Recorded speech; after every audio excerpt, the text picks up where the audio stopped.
Hello, I am Leigh. And I am Fi, and we are queer gals, and we're watching The West Wing. We are longtime best gal pals. We've been friends through, 3 American presidents and maybe... And 5 prime ministers. Yeah.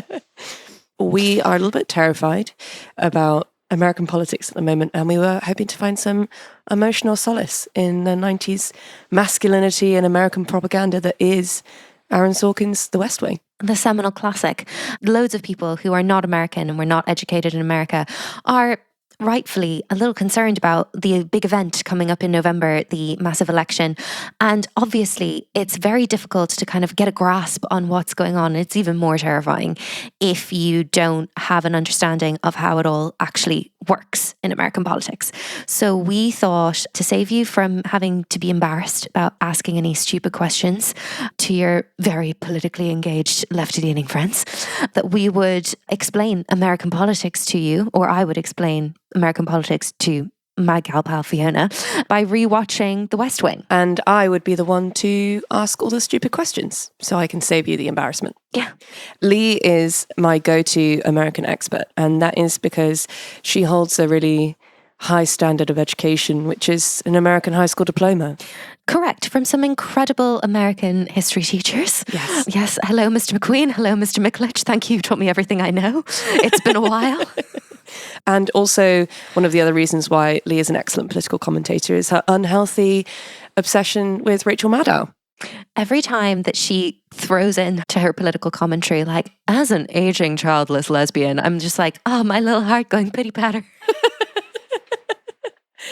Rachel Maddow obsessions aside, we're going to be doing an episode by episode breakdown of The West Wing and looking into each episode and finding a little common thread to something we can learn about American politics, but all within the glorious safe space of quality TV. Yes, we're going to extract one big term or one big system from the episode that we can explain via the characters of The West Wing. We started, obviously, by watching season 1, episode 1 of The West Wing, which is helpfully titled Pilot. And I kind of thought that it would be useful to do a little recap of that episode, take us through the structure of it, the kind of main plot lines and the characters that we meet, because we meet a lot of characters. Just in case anyone's not doing a little rewatch along with us, we can get you up to speed on what actually happens in the first episode. Yeah.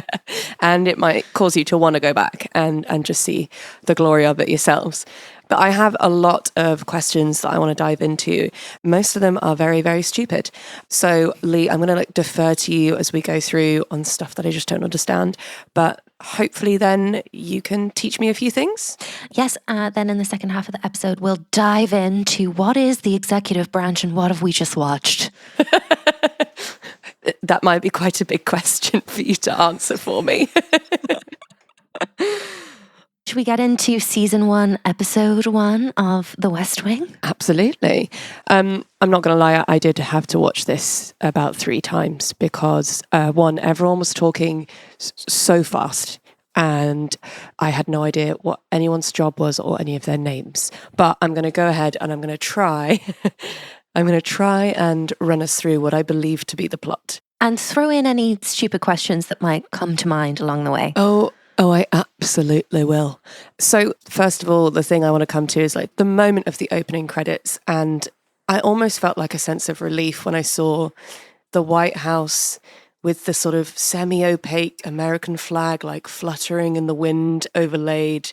And what's the specific drums that they play that make the tippy-tappy drum line noise? I suppose they're just military drums, right? Yes, the military drums. But it feels very American. I don't know why. I don't know why, but I was just God bless America. Yeah. And I felt in safe hands. So in classic pilot style, we then spent the first 10 minutes of the episode really quickly meeting loads of characters. So many white men. So many white men who all look the same.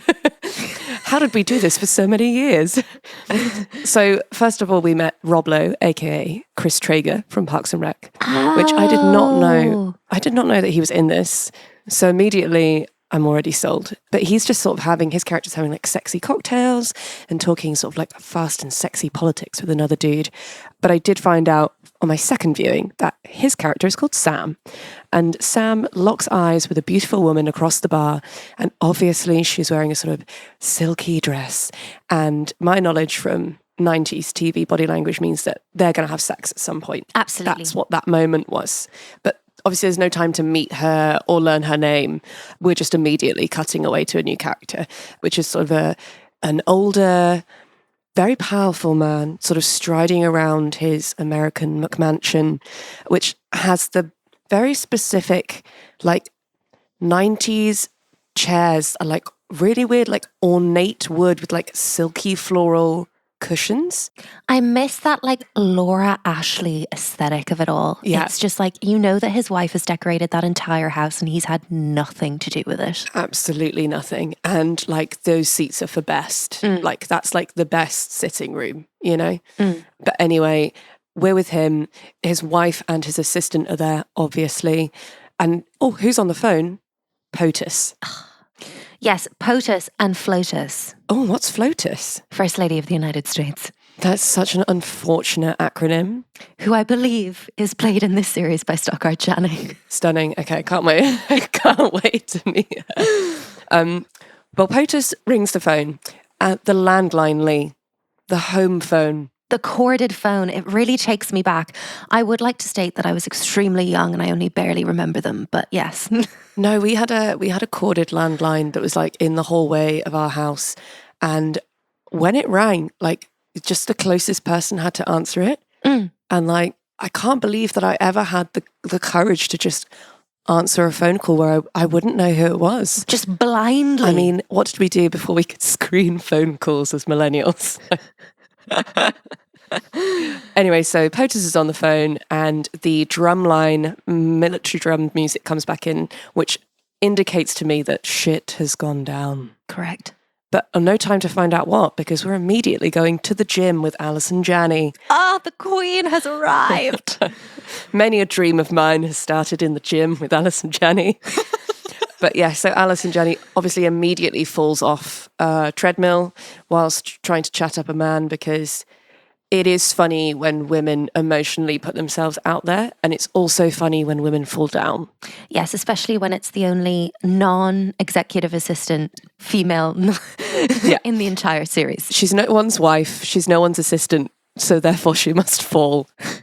A quick side note, in Aaron Sorkin's introduction to the West Wing script book, he describes Alice and Janney's audition to play CJ, the press secretary in this series, as husbands were ready to leave their wives. I think that might be the greatest compliment anyone could receive from an audition. It's so incredible and so inappropriate at the same time. It's like, way to completely sexualize someone you've just hired for a job. Yeah. But I love it. I mean, I'm obsessed with her character. From the first pratfall, I'm like, I'm in. I'm thrilled she's here. She's an international treasure. I love her. Yeah. Also, her beeper goes off, her pager, and I'd like us to just take a moment. R.I.P. pagers. R.I.P. pagers, because it stresses me out so much that modern politics, we get so much information from like leaked from this group WhatsApp in Downing Street. Why are politicians on WhatsApp? Like, why on earth are politicians on WhatsApp? If I can't trust my mum on WhatsApp, then our country's leaders should not be on WhatsApp. No, if it's an app that 13-year-old girls are using, it should not be the way that our government is run. Yes, no Twitter, no WhatsApp groups. I am thrilled that we will be having beepers, pages, and I'm also really hoping we're going to see some serious fax machine action through this show, because we had a fax machine at home growing up. Oh, very fancy. I know. Just in the corner by the TV. And if my mum or dad had to send a fax, we got to like press the buttons. And the thrill, Leigh, the pure serotonin of sending a fax as a child. It's so thrilling as a child. And yet, as an adult office temp, there is nothing more stressful than trying to work out a piece of antiquated technology that makes no sense to you and being like, I can't look stupid again by asking another question today. I've already tried to work the printer without a printer card, and we can't be doing this again. No one's given me a lanyard.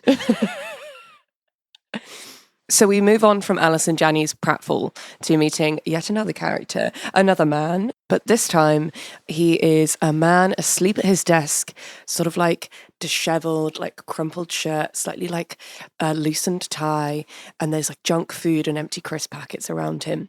And to me, I feel like I'm deducing that this is our like lovable rogue character, like married to the job, doesn't know when to like stop. Correct. And he is the one man that could tempt me back to any dying embers of my heterosexuality.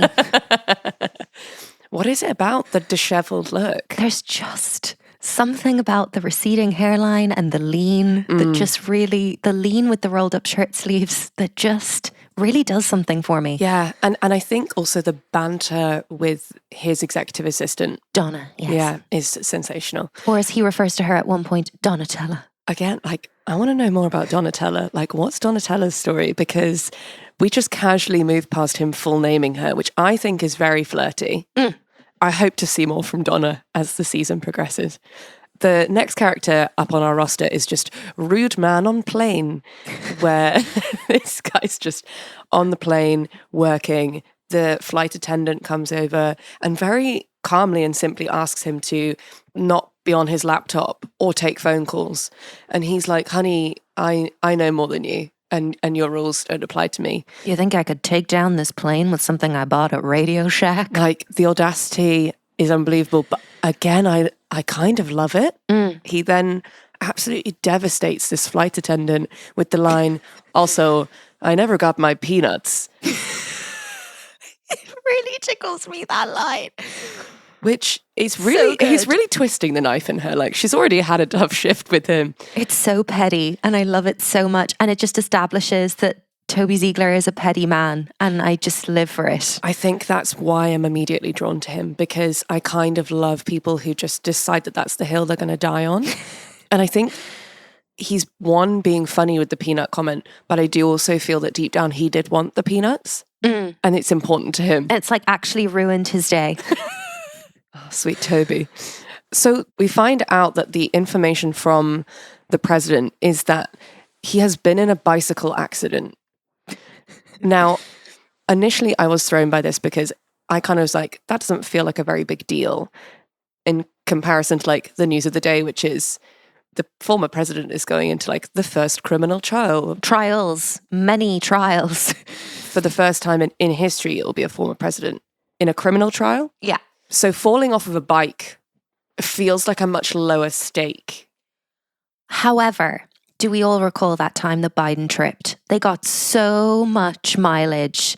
Poor Joe Biden would be watching this episode being like, I feel you, man.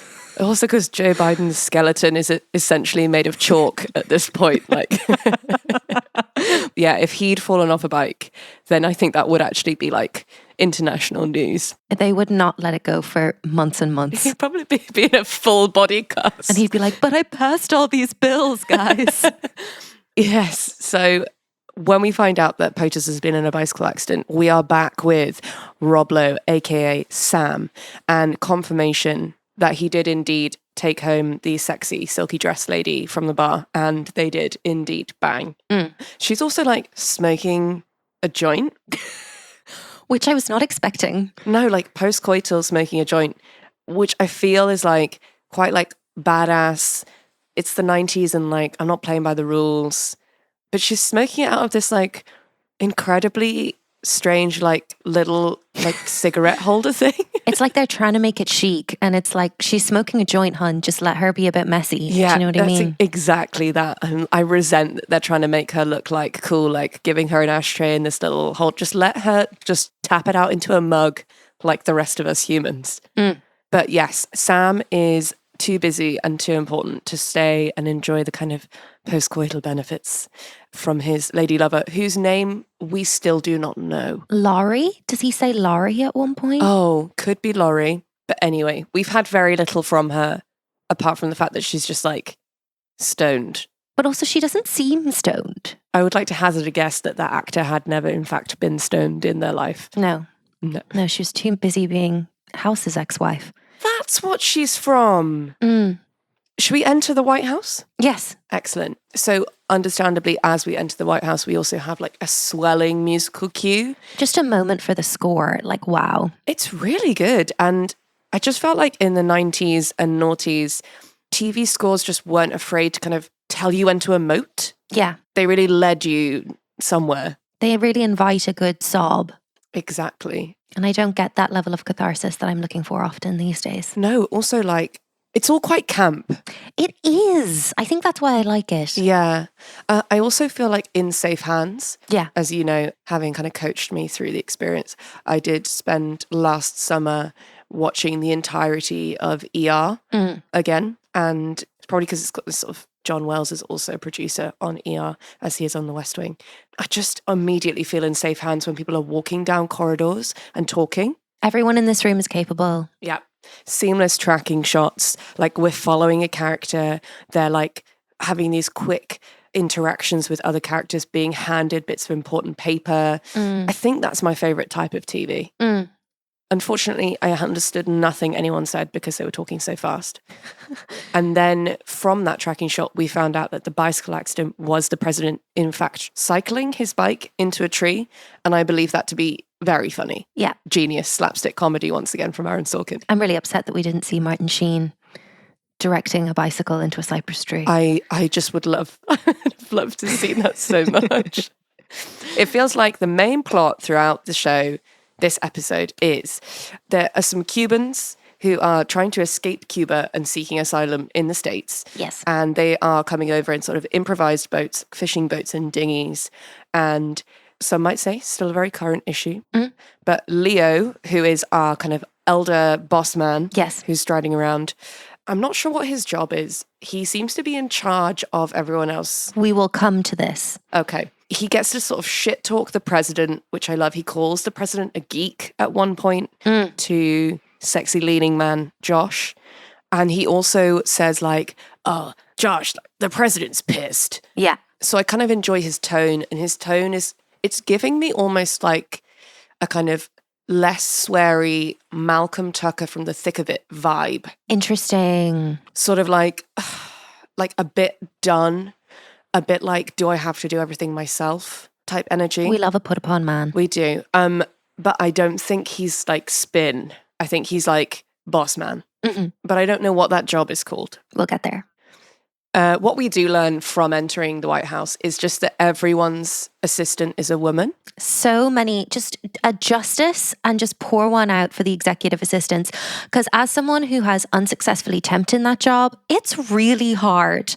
And they must be all at the top of their game to be EAs in the White House. Yes. So just justice for Kathy. Yeah. Justice, I think, for Bonnie at one point. Justice for Donna. And then Mrs. Something, the president's assistant. Who doesn't want coarse language used in the Oval Office. Understood. I mean, respect the history of that space. But I do enjoy that back in like 1999. Yes. Like as an executive assistant, not only are you doing all of the stuff that we know to be that job, but also like you're going to need to know all the phone extensions by heart.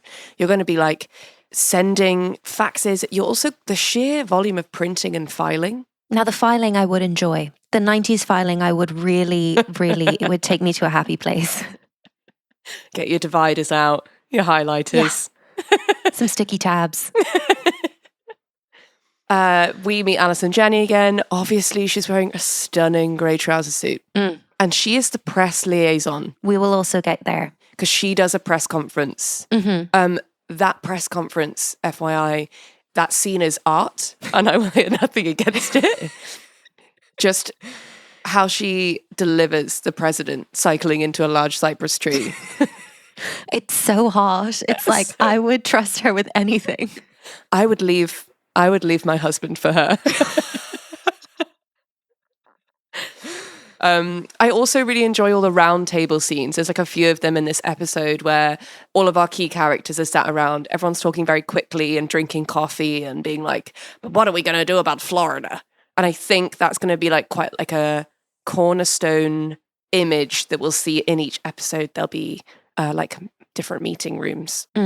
What I will say is, when I was watching one of those roundtable scenes, I came to the conclusion that The West Wing is in fact just Gilmore Girls for boys. Yes. Nothing has ever been more true. Like, everyone's just talking really fast and very caffeinated and quite privileged. Does that make Rob Lowe Rory Gilmore? Oh my God. You know what? I think as we go through, we should just like assign Lorelai and Rory's, because I do think that Josh is giving me big Jess energy. Yes. Just like, read this novel. I think you'll really like it. Yeah. Josh was like Jess in his younger years, I feel. With the folded up book in the back pocket. It's just, again, Psychopathic. And yet. So hot. Yeah, thank you. Oh, so the other thing that's been going on, so aside from the Cuban crisis, which I think is the kind of main thread, which I feel will probably carry on through the season, we've got this story thread about Josh, and Josh basically going on TV and committing libel.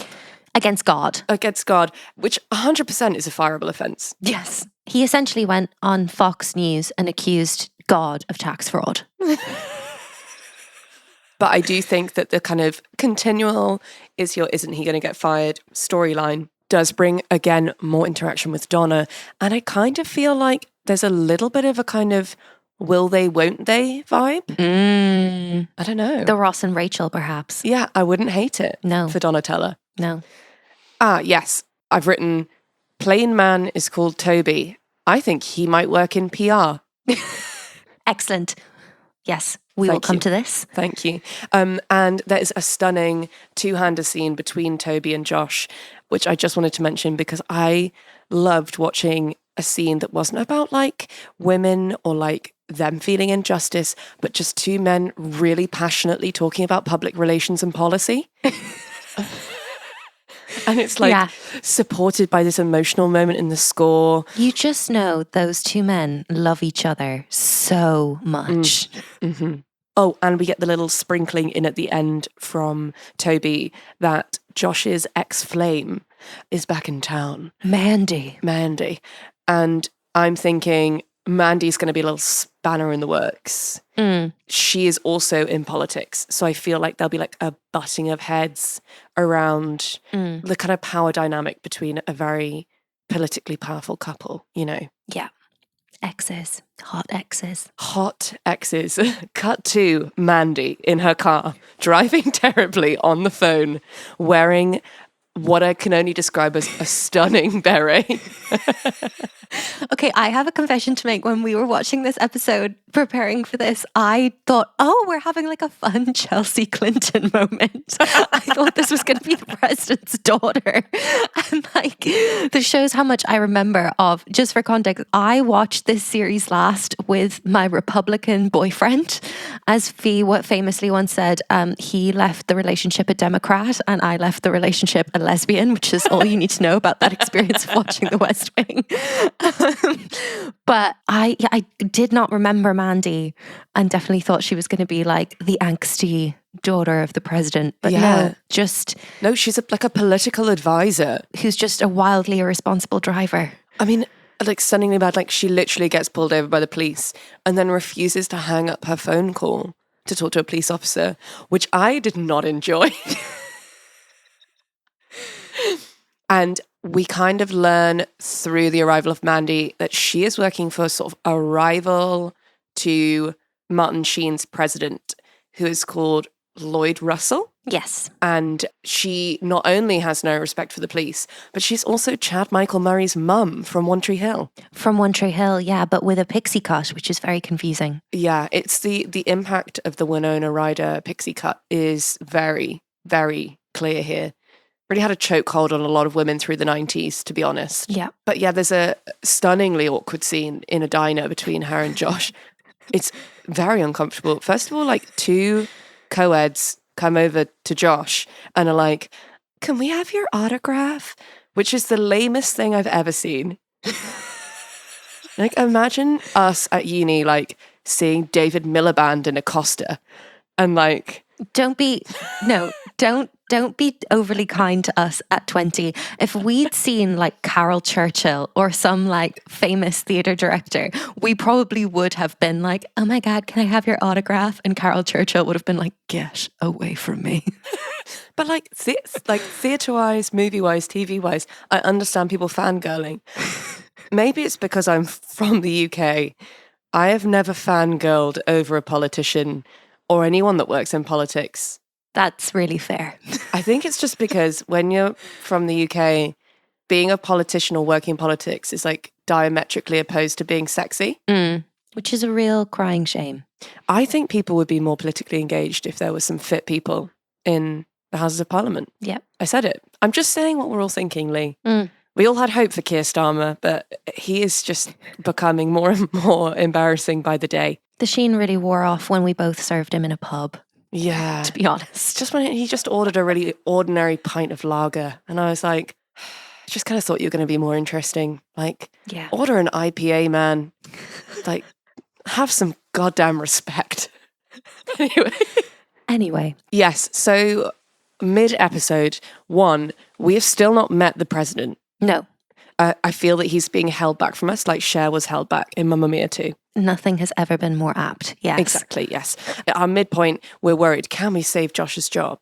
What about the Cubans? What are we going to do about the Christians? They're upset. Also, is the president okay from his bicycle accident? And it's at this point that Rob Lowe realises that he has in fact had sex with a sex worker. Yes. And has like a full-scale breakdown about it. I did not expect sex work to come into the West Wing in the pilot. No, but I'm really here for it. Also, yeah, it is quite classic that then he goes to go and see her because there's obviously been a mix-up with their pages. Classic. And you can tell that from the music that like, he's got some feelings for her. And I feel like the long play of that storyline is going to be at some point he'll be like, damn it, I love her. I don't care what people think. And they'll like be together and it will be scandalous because she's an escort. Yeah. But again, I'm kind of here for that. But then we do like a full 360, 180 even with Sam because he then goes from that scene to immediately showing a group of school children around the White House. Yes. Which he does terribly, which again is beautiful. And we meet Mallory O'Brien, new character alert. Who is the primary school teacher. The primary school teacher with this little group of kids. Yeah. And she just pulls him to one side and says, I'm sorry to be rude, but are you a moron? I want to bring this into my everyday life. Yeah, I'm going to use it now as kind of like a little check-in with people who are annoying me. But she's just such deadpan accuracy. I love her. Again, sprinkling in a enemies to lovers plot twist, perhaps? Yes.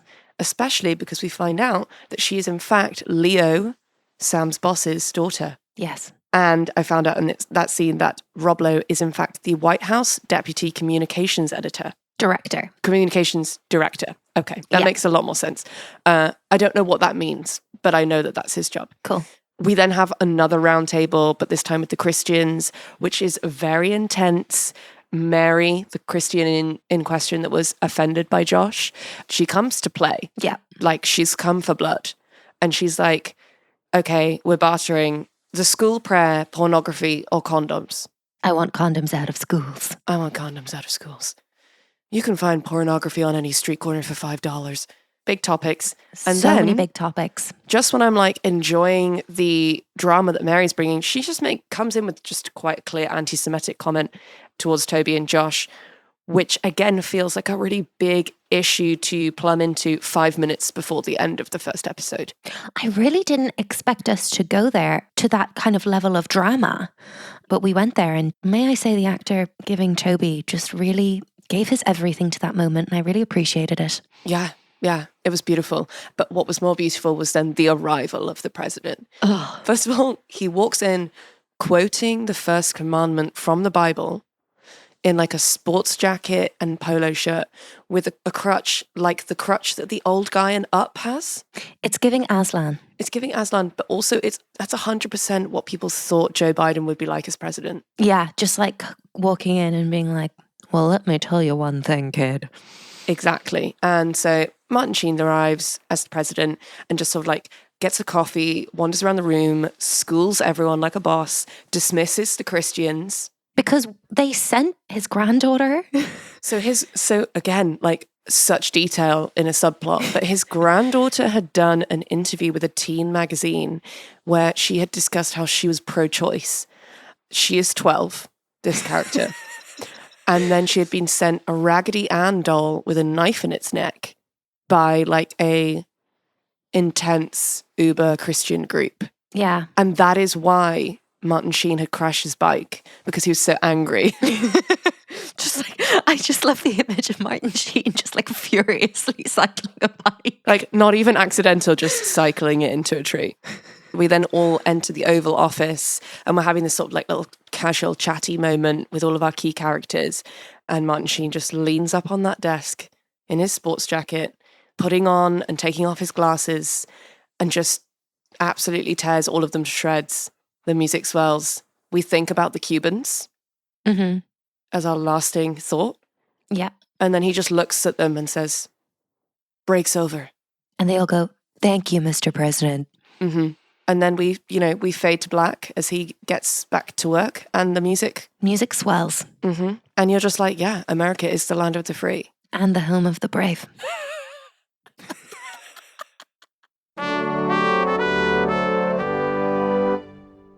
As the song goes, which you have sung to me many, many times. I like Don't talk about my private performances. Just like on various night buses at like 3 a.m. Just Leigh beginning to sing the American national anthem. So I thought it would be fun to have a little moment at the end of the episode recap to just like some quick fire responses. Excellent. So Leigh. Yes. Best fashion moment for you in this episode?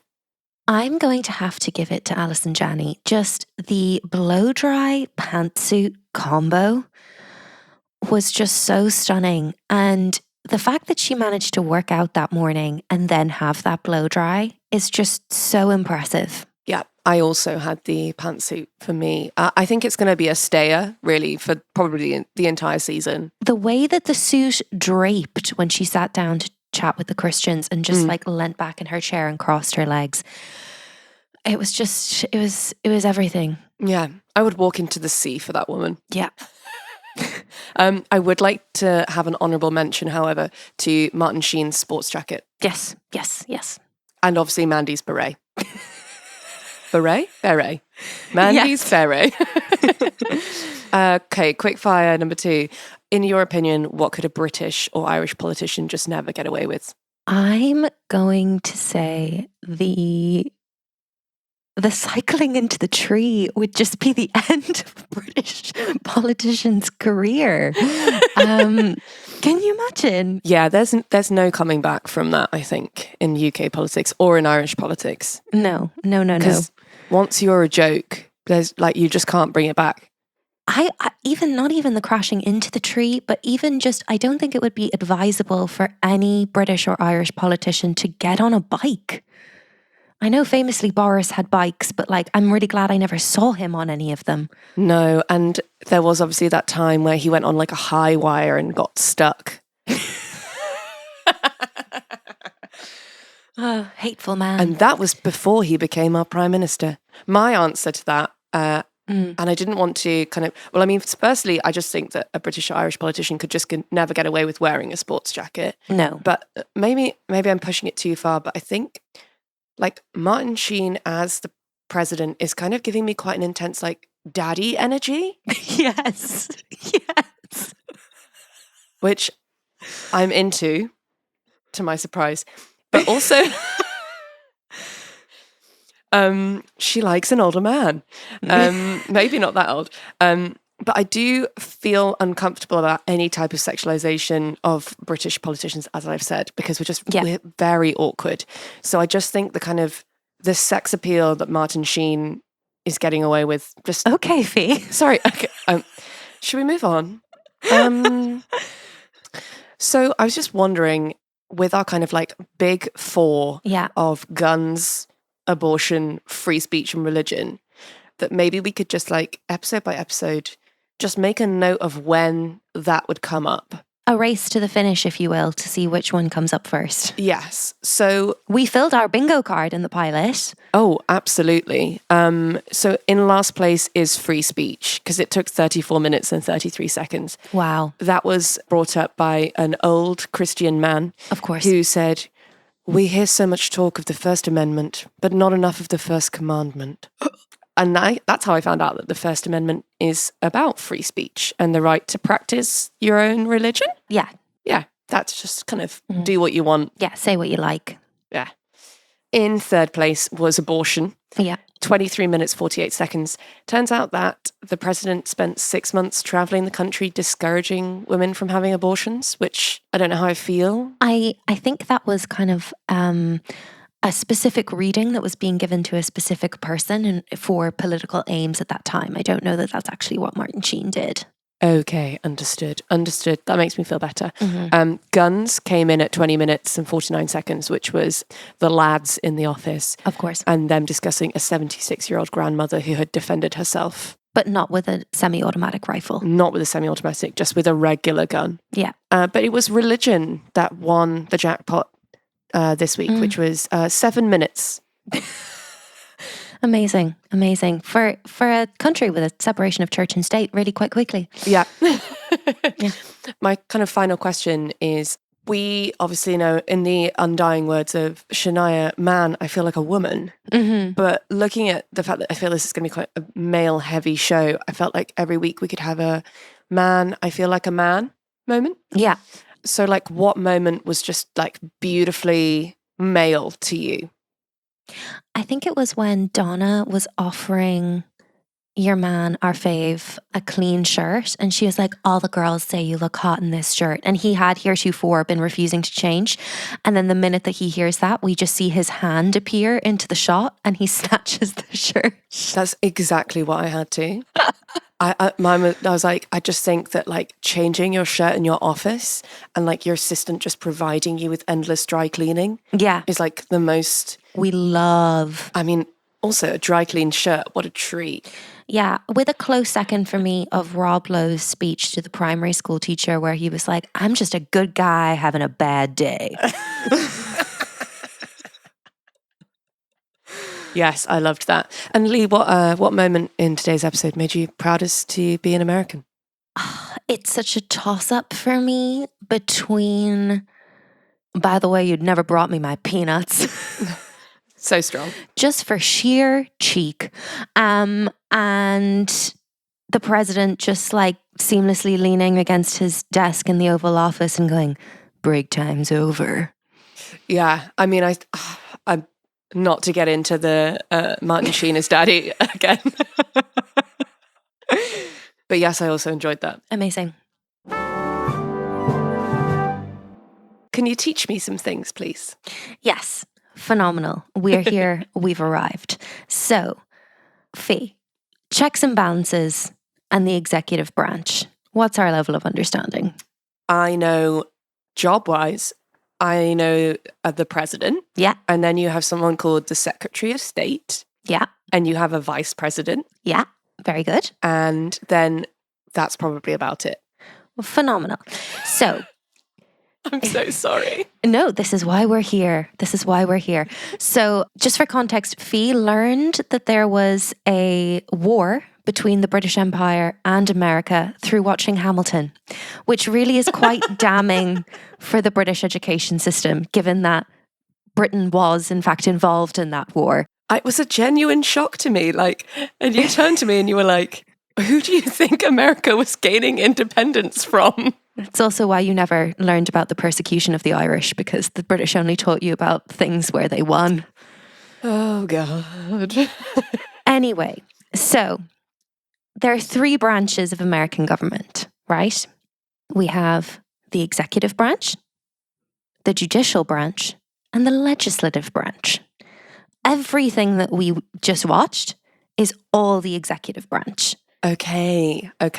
So that's a key difference between American and British politics, because the Prime Minister in Britain is the head of the government, but he is also a legislator. So he's in parliament and part of writing laws. Oh, okay. Whereas in America, the legislative branch is entirely separate. Is the Oh, I'm not going to be able to say that word.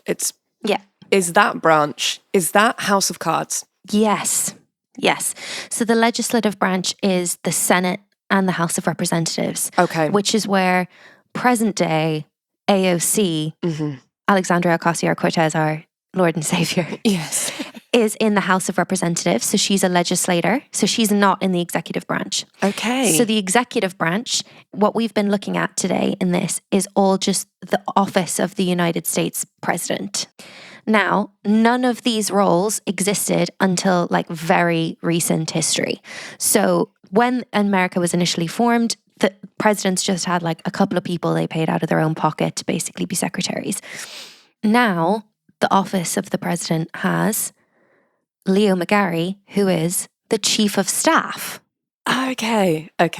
So he's basically like the CEO of the president's office. He's like the head honcho. So he is the boss. He is the boss. And none of these people, none of these characters that we've met, none of them are elected officials. They're all people who have been hired, selected by the president to run his office. Okay.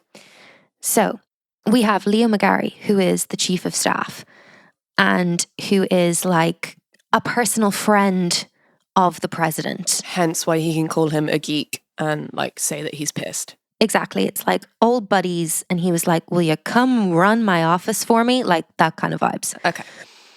Then Josh, our hot leaning man, is the deputy chief of staff. Oh, okay. So he's like Leo McGarry's second in command. Okay, I'm with you. And then Toby Ziegler is the communications director. So he kind of is PR. Yes. Yeah. So he's basically representing whatever the president is doing to the American people. Great.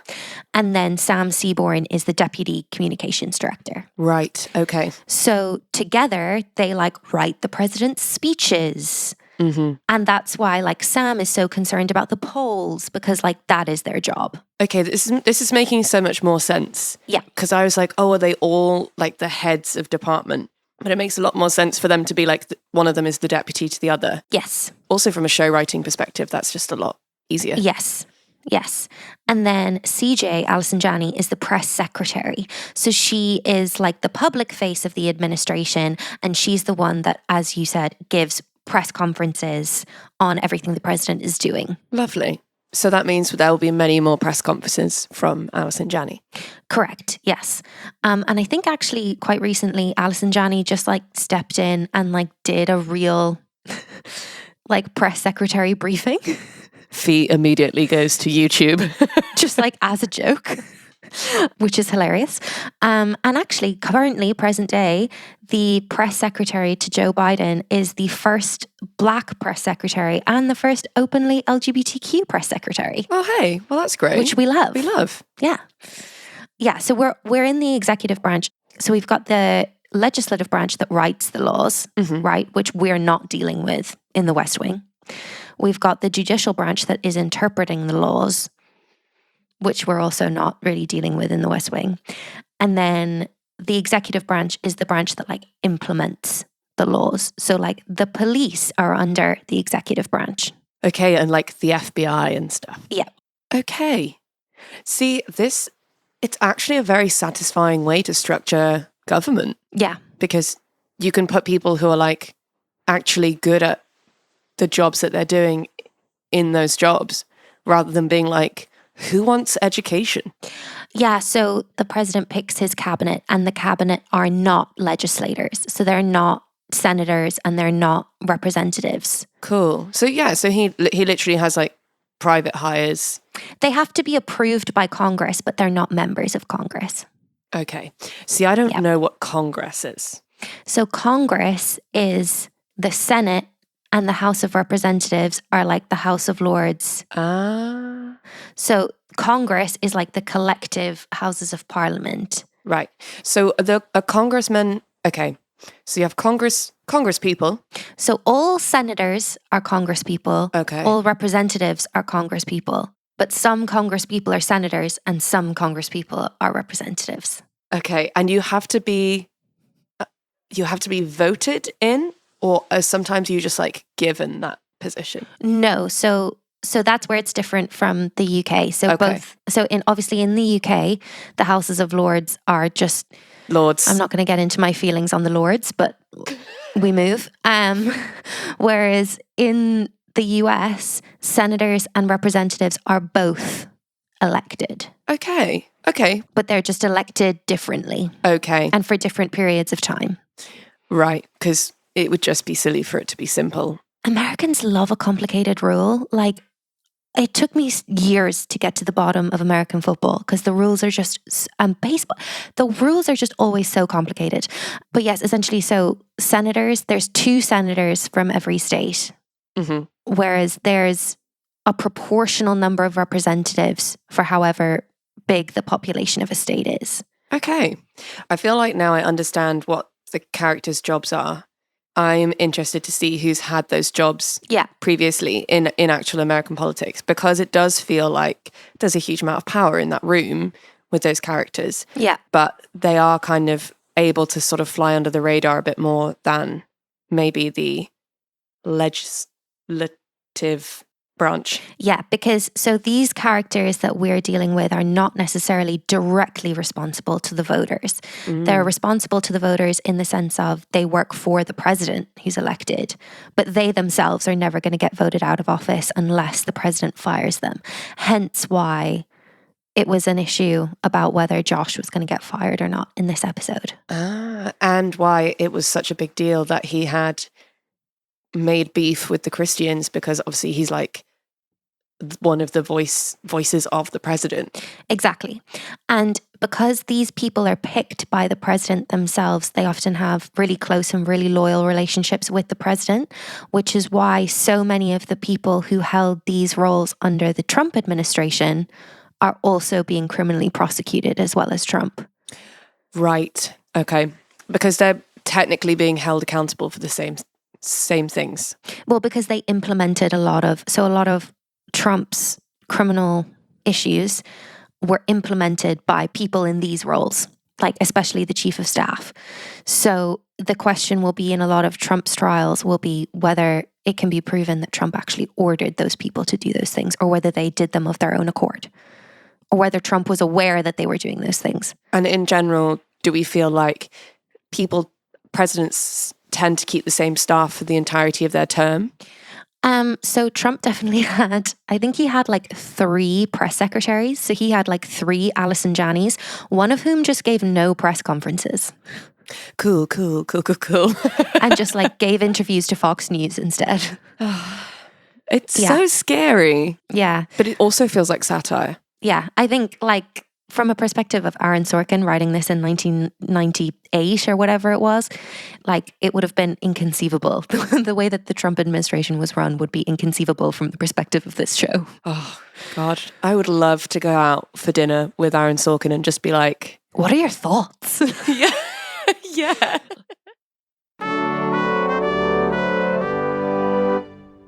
Do I have any homework for next week, Leigh?